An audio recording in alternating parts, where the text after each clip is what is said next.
Leo nimetembelewa na rafiki yangu Dula Mbabe.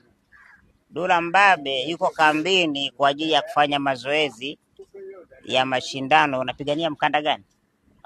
Sio mkanda. Okay. Hiyo ni raundi 10. Raundi 10 ambayo anacheza tarehe 31. Leo alikuja hapa wilayani anafanyia mazoezi Kisarawe, lakini sasa anahamisha kambi, anaenda wilaya husika nyingine. Sasa leo amekuja, tumeshare mambo mengi sana. Na mimi unajua enzi zangu nilikuwa ni boxer wa shule. Nilikuwa napiga sana ngumi mimi. Kwa hiyo leo amekuja kuonana na boxer mwenzie. Na sisi Dula tunakupongeza. Asante. Naomba nikwambie kwamba wilaya ya Kisarawe tutakusupport kadri tunavyoweza. Asante. Lakini unajua kwamba unapokuwa unapewa baraka za serikali ni kosa wewe ukipigwa imepigwa serikali. Na serikali huwa ipigwi. Tutapambana hadi mwisho. Inabidi upambane, piga mtu ni mwendo wa shosho. Tutapambana hadi mwisho. Sisi kama wilaya ya Kisarawe tutakusapoti mambo ya chakula, vile vyakula vya asili. Kula supu ya mbuzi, supu ya kuku ya kienyeji, kula mihogo, kula korosho, mwili wa imara. Huku kuna milima mingi sana ya kufanya mazoezi. Panda kule Pugu Kazi Mzumbu wapi? Fanya mazoezi. Ukikaa tu ile mtu, piga mtu ngumi mpaka jisaidie ukumbini. Usimpige mtu kama unambembeleza. Na mwanaume huwezi kutisha. Sisi kule kwetu kanda ya Ziwa, ukienda kumpiga mtu utamwambia, usimwambie niguse. Ukienda tu ni kumshona mwanzo mwisho. Vita ni vita mura. Vita ni vita, shosho.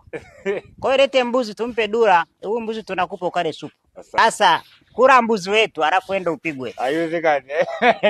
Na kuweka lock up. Mpaka urudishe mbuzi. Tutapambana. Mimi nipo Kisarawe.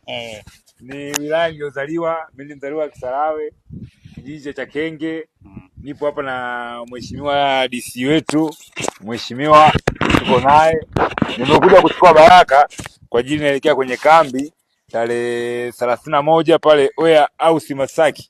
Kauli mbiu afile munu asigale munu. Unajua maana yake? Hapana. Yaani atakayekufa mtu na atakayebaki ni mtu. Yaani siku hiyo uko na vita. Mimi ninachokuomba usiue, ila piga mtu akienda ICU mwili mzima anapigwa POP.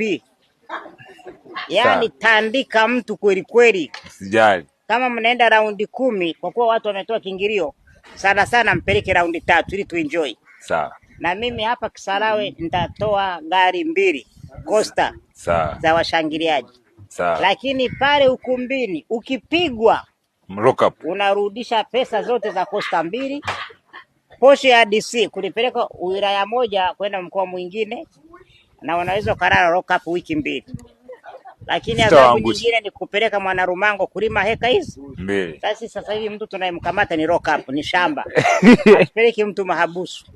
Anaifanya uhalifu, hana kazi, tunampa kazi. Tutapambana. Kwa hiyo tumekuletea mbuzi dume huyu. Aisee. Unaona na mayai yameshiba vizuri. Sana. Huyo mbuzi tunakupa wilaya ya Kisarawe. Safi. Kwa ajili ya kwenda kula supu. Nashukuru sana. Unaona, alafu naye ni black. Kama mimi. Kama wewe. Sasa hii inaitwa shosho.